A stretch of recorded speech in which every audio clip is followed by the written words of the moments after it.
what are the chances I'm going to pass this test if I just pick C for everything? I mean, C's average, right?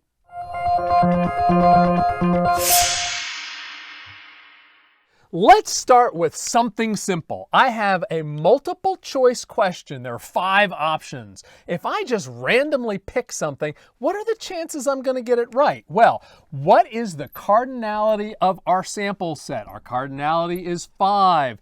How many possible answers can we get right? In other words, what we're looking at is the event. Remember, the event is a subset of the sample space, and the sample space is going to, well, right now it contains just one correct answer. Let's assume there isn't partial credit given away for some of the other answers. So the event size, the subset, is equal to 1. So the chances that we are going to get something right is 1/5 or 0.2 or 20% chance, right? Now, that's great for a single question. And hopefully, there's only one question or fewer that you don't know that you have to guess for on a test. What is the chance that we're going to get it wrong? Well, the chance we're going to get it wrong is 4/5 or 0.8 or 80%. So this is right and this is wrong.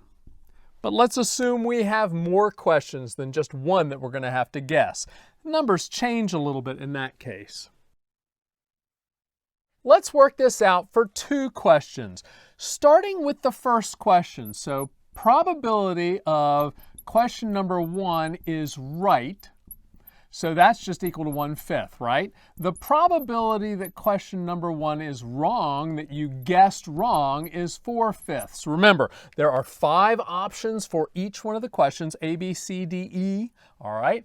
And one of them is right, so you have a 1 in 5 chance of getting the right one, the one right for problem number 1, and a 4 in 5 chance of getting it wrong. Now, we have a second question, problem number 2. What are its chances? Well, 1 in 5 for being right, and 4 out of 5 for being wrong. So what are the chances that you'll get 2 right, or 1 right and 1 wrong, or both wrong? Let's take a look. First of all, if you get both right, what are the chances? Once again, we are just guessing. These are just random guesses. And to get both right, and if you remember, we had this multiplicative rule for probability. So that said, if you want to get number 1 right and number 2 right, you multiply those probabilities together. So it becomes 1/5 times 1/5, which is equal to 1/25. So you have a 1 in 25 chance of getting both right. But what about the probability of number 1 right and number 2 wrong? Well, in that case, what you have is 1 in 5 times 4/5, which gives us 4/25. And similarly, if I'm looking for number 1 wrong and number 2 right, well, in that case, we've got 4/5 times 1/5, which also is equal to 4/25. Now, what we're saying here at this point is that there are 9. Remember, so we've got or. Remember, there was the or option also. So I could look at getting both right, or number 1 right and number 2 wrong, or number 1 wrong and number 2 right. The ors, in that case, we did the additive rule whenever it came to probability. And so we were looking at 1 plus 4 plus 4, or 9/25 of one of these, any one of those 3 cases happening. What is left? Well, what's left is 25 minus 9. That gives us 16, right? So there's actually 16 out of 25 that we're going to get both of them wrong. Does the math work out? Well, the probability of both wrong is equal to 4/5 times 4/5, which is equal to 16/25. Yep. Turned out the math worked out. So the 25, in other words, we've got this sample space, the set of all possibilities. That is 25. There are 25 possible options. But And this goes back to the multiplicative rule. Remember, if I've got 5 options for the first problem and 5 options for the second problem, 5 times 5 gives us a sample space of 25 possible ways that we can answer it. And those 25 ways are separated across the disjoint sets of both right, number 1 right, number 2 wrong, number 1 wrong, number 2 right, and both wrong. Those are disjoint event spaces or event sets. And since they're disjoint, you can add these numerators together and you should be able to get 25. Let's make things a little bit more complicated. Maybe we have a 4-question test. Now, 4 questions means that, let's say that a C is passing. So we're looking for 70% or better. Now, the problem is that you can't get 75%, excuse me, you can't get 70% with 4 questions. It's 75%, 3 out of 4 right. So what we're looking for is at least 3 correct answers. What are our chances, if I'm just randomly guessing across 4 questions, what are our chances that I get at least 3 correct out of 4? Now let's begin with the size of our sample space, the cardinality of our sample space. Remember, there are 5 options and there are 4 questions. So 5 options for 4 questions. So this is really, you're choosing 1 out of 5 4 times. And this gives us 625, the cardinality of our sample space. Now, let's talk about the different ways that we can do things. For example, how many ways, so the number of ways to get all correct? Well, there's pretty much one way, right? I have to choose the right one out of each one of those 4 questions. So what I'm looking at here is the number of ways, and I've got 4 questions, and what I'm going to do is I'm going to choose which ones I'm going to get wrong. Well, the problem is that I'm not going to get any of them wrong, so I've got 4 choose 0. What is 4 choose 0? Well, that's 4 factorial over 4 factorial times 0 factorial, and that's basically equal to 1. 4 factorial divided by 4 factorial, that's 1. 0 factorial is 1 also. So this turns out to just be equal to 1, and I have one way to get all of them correct. In other words, I'm choosing to get 0 wrong. But what about the number of ways to get 3 correct out of the 4? And so, and we can do this one of 2 ways. So, and I said this one way. I could have said this as 4 choose 4. In other words, I'm choosing which ones I'm getting correct. So this should also equal 4 choose 4. All right, but what about the number of ways to get 3 correct? That would be 4 choose 3, or equal to 4 choose 1 to get incorrect. So these 2 should be equal. And what you get is 4 factorial over 3 factorial times 1 factorial. All right. So remember this expression, the n choose r is equal to n factorial divided by r factorial, and also divided by n minus r factorial.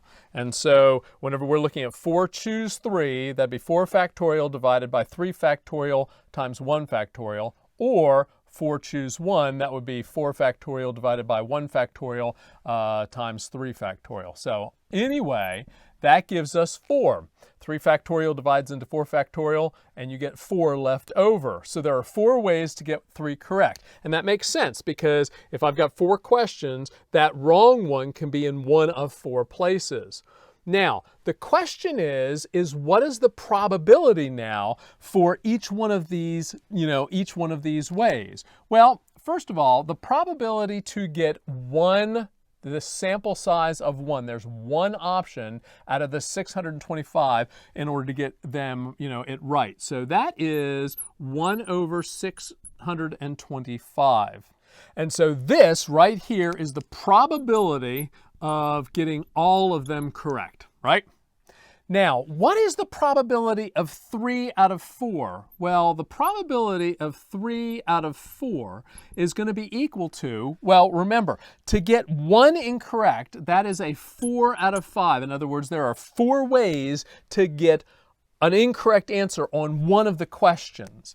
But the other 3 questions, those have to be all correct. So this has to be times 1/5. There's one way to get the correct answer out of 5, times 1/5 times 1/5, and that's going to give us a probability to get 3 out of 4 correct of, what do we have? 4 divided by 625. This is the probability that we'll get them all correct. This is the probability that we'll get 3 out of 4 correct for a specific one to be wrong.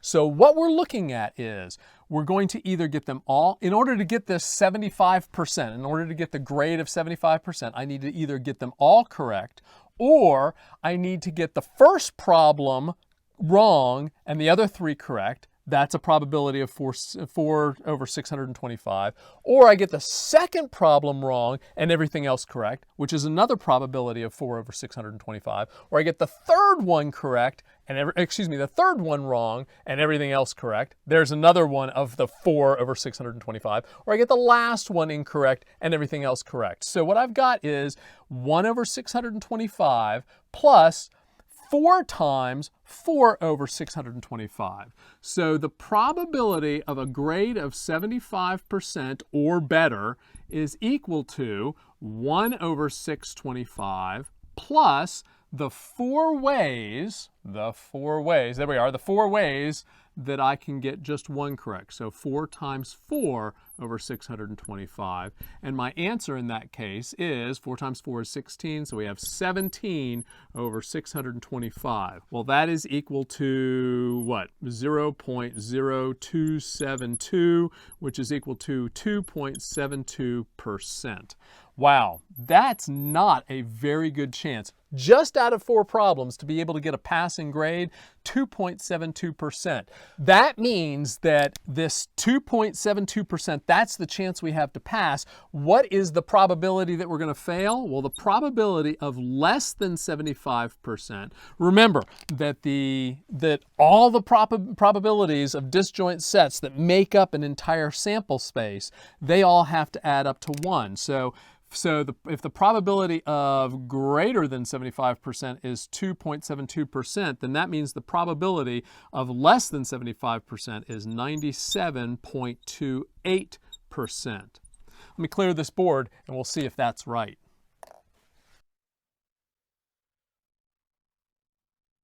Well, if our probability is only 2.72% to get 3 right or 4 right on a 4-problem multiple choice test that has 5 options for each problem, that leaves only 97.28%. Does that make sense? Well, remember, what we're looking at is, well, first of all, let's look at the probability that you got 50% right, half of them. Well, if you got half of them right, that means there was a 4 out of 5 squared for 2 of them and a 1 out of 5 for 2 of them. In other words, 2 of them you got wrong. You picked one of the 4 wrong ones out of 5 for 2 problems and 1 of them correct out of the 5 for 2 of them. And so this gives you what? 16 over 625. And then you have the probability that you got only 25% correct. And that is going to be 4/5 cubed for the 3 that you picked wrong, times 1/5 for the 1 that you got right, and that's going to give us what? 64 over 625. And then there's also the probability that you got none of them correct, and that is 4/5 to the 4th times 1/5 to the 0. That's going to be 1 because you picked 0 correct. And so what do we have? 256 over 625. We still have to figure out the number of ways that we can get just 2 right and the number of ways that we can get just, just 1 right. There is only one way you can get none of them right. Remember, we've got 4 choose 0 is equal to 1. So there's only one way to do that. But what about 4 choose 1? How many ways were there to do that? Well, if you remember, whenever we looked at choosing which one we got wrong, that's the same as choosing which one we got right. So that's equal to 4. What about half of them? 4 choose 2. What does 4 choose 2 equal to? Well, 4 choose 2 is equal to 4 factorial divided by 2 factorial divided by 2 factorial.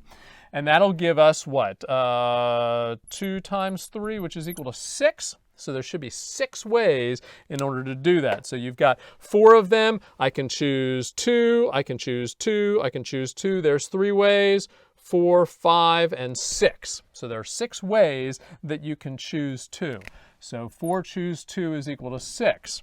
So we come to our expression here. What we've got is 16 6/25 added 6 times, so that becomes 6 times 16 over 6/25, added to the 4 ways we can get 64 over 6/25, so that's 4 times 64 over 6/25, plus the 1 way that we can get 256 over 6/25. So this is equal to 608 over 625, which is equal to 0.9728, otherwise known as 97.28%. Things don't look good for it. I'm really sorry to keep harping on this idea of a multiple choice test, but maybe what I'm trying to do is impress upon you the importance of studying for your test. Let's go to 10 questions. And in order to pass this, we need to have a better than or equal to 70%. And so that means I can get 7 right, or I can get 8 right, or I can get 9 right, or I can get 10 right. So 7, 8, 9, 10. There are 4 ways to do that. So we're looking at 10 choose 7, which is equal to 120. Trust me. We're looking at 10 choose 8, which is equal to 45. We're looking at 10 choose 9, which is equal to 10. Remember, that's the same thing as 10 choose 1 because you're choosing 1 not to be a member, and there are 10 ways to do that. And then 10 choose 0, which is equal to 1. All right, now how many, so there are the number of ways. Now we need to multiply that times the probabilities, right? The probability for 7 right, the probability for 8 right, probability for 9 right, and the probability for 10 right. Well, the probability for 7 right, well, that is going to be 120 times, and 120 times, remember, is the number of ways that we can get 7 right. And so that is equal to 1/5 to the 7th. Remember, there we've got a probability per question of 1/5. If I get 7 of those right to get it right, if I get 7 of those right, it's 1/5 to the 7th. So, and then 4/5, that's the probability that you're going to get a question wrong, and we need to get 3 of those wrong, right? Then we've got 45 times 1/5 to the 8th times 4/5 to the squared, and then for 9 right, there are 10 ways to do that. 1/5 to the 9th times 4/5 to the 1. And then last of all, there is 1 way to get them all right, and that would be 1/5 to the 10th times 4 over 5 to the 0, which is going to give us a probability of, what do we have? If I'm looking at a probability, I need some space here, don't I? A probability of a 70% or better, then that's going to be our 120 times 64. So 4 cubed is 64 divided by, and there's 5 to the 7th times 5 to the 3rd. So this denominator is always going to be 5 to the 10th. Well, 5 to the 10th is 9,765,625. And so actually that denominator is going to be the same for all of them. So I'm going to do 120 times 64 plus 45 times, that's 16, right? Plus, and then we've got 10 times, 4 to the 1 is going to be 4, plus 1 times 1, right? And what we get is 8,441. So that's a lot. I mean, it looks like we've got a really good chance, right? Then you divide it by 9,765,625. And what you're looking at is 0.00086435884. Well, let's just say that that's less than 0.09%. Are you willing not to study now? Less than 0.09%. you've got a probability of 0.000864 and so forth in order to get a passing grade if you're just going to guess.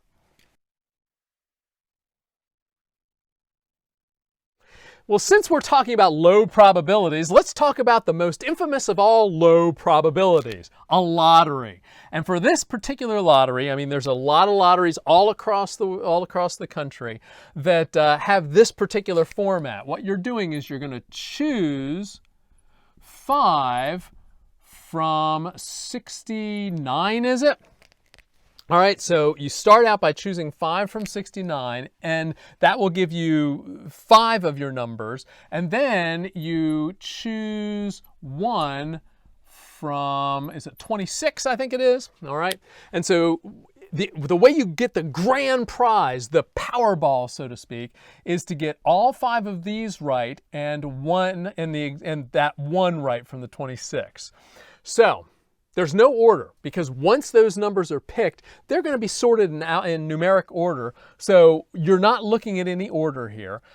And so we need to figure out what our sample space size is, right? The cardinality of our sample space. Well, what I'm going to do is I'm going to just figure out the cardinality of my sample space for the choosing 5 from 69. Why? Well, we'll see that whenever we're talking about the multiplicative rule for probability, once I figure out the probability for my different patterns from the 5 from 69, then I can multiply it by my different probabilities for whether I got this one right or I got that one wrong. This one, it's pretty simple. The probability of correct equals just 1 out of 26. But the probability of wrong is equal to 25 out of 26. So once I figure out my probability for the top bit, how well I picked 5 numbers from 69, all I need to do, since I need to get both of these, is simply multiply it by either 1 over 26 for the correct or 25 over 26 for the incorrect. All right, so let's figure out what our sample space is just from the 5 out of 69. Well, the sample space is just going to be 69 choose 5. Well, that's equal to 69 factorial over 5 factorial. And still in the denominator, you're going to have 69 minus 5 factorial. So this guy is going to be equal to 69 times 68 times 67 times 66 times 65, because 69 minus 5 is 64, so it cancels out all of the integers multiplied after 65, and then you divide it by 5 factorial, right?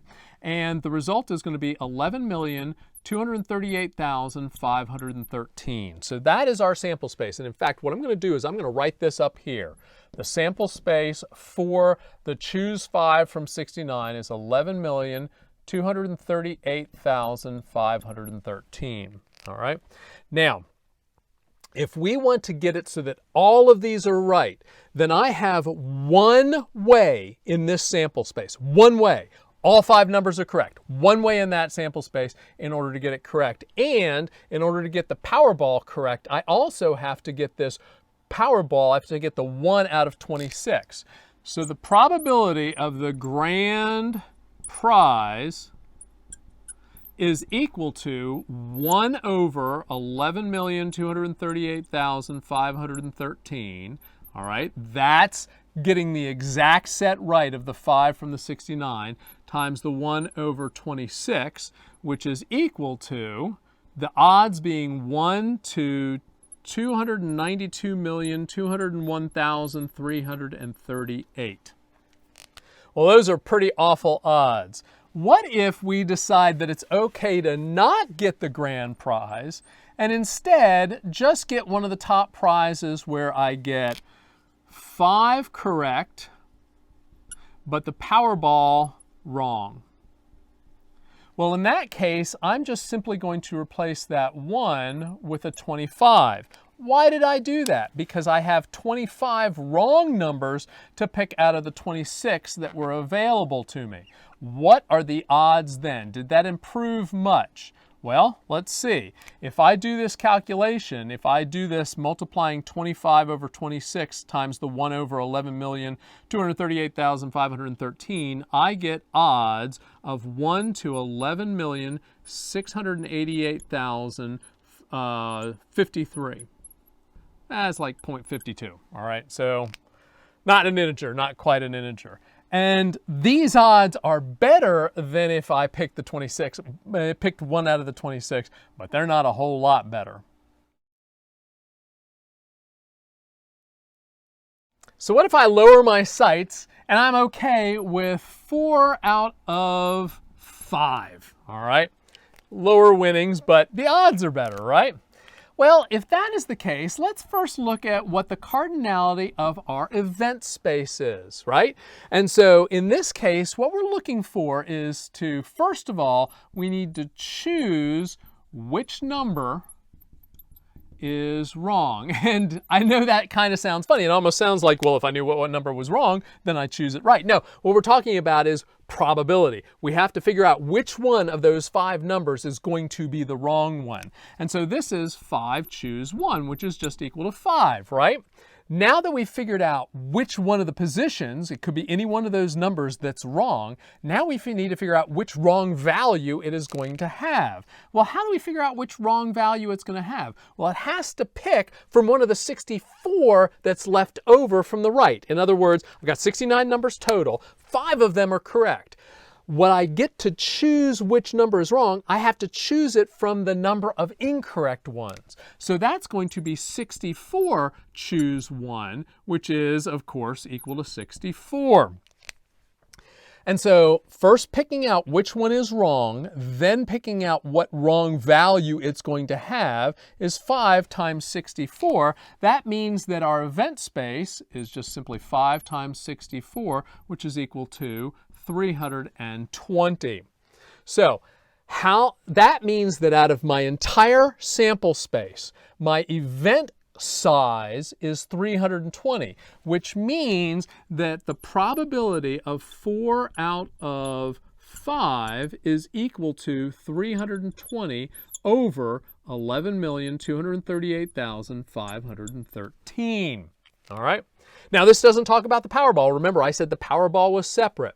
Well, if you want to figure out with the Powerball, if you get the Powerball correct, that's times the chances, 1 out of 26, of getting the Powerball correct. If you're okay with getting the Powerball incorrect, then you multiply it by 25 over 26. And what this gives us is that for the P 4 out of 5 plus Powerball is correct, that's equal to, and I did this before, so it's 320 over 11,238,513 times 1 over 26, which is going to give you an odds of roughly 1 in 913,129. Whoops, I said 9, wrote 8. 129. Now the probability of 4 out of 5 with no Powerball, that's equal to the 320 divided by 11,238,513 times 25 over 26. And that's going to give you odds of, and I hope you can still read this, 36,525. All right. Much better odds. Still not great, but much better odds. Let's lower our sights even further, and I promise this will be the last one. What if we're okay with 3 out of 5? Well, first of all, we had to figure out what the size of our event subset is, right? And our event subset in this case is going to include all of the possible combinations where we chose exactly 2 numbers to be wrong. And so we've got 5 choose 2. 5 choose 2 is 5 factorial over 2 factorial times 3 factorial, which is going to give us what? 5 times 2, which is equal to 10. So there should be 10 ways to choose 2 out of 5. Now we need to figure out which values we're going to make is incorrect. Well, the way we need to do that is we need to take the 64 incorrect values and we need to choose 2 of them. So we've got 64 factorial over 2 factorial times 62 factorial, which is going to give us 2016. So there are a lot of ways to pick those 2 wrong numbers, right?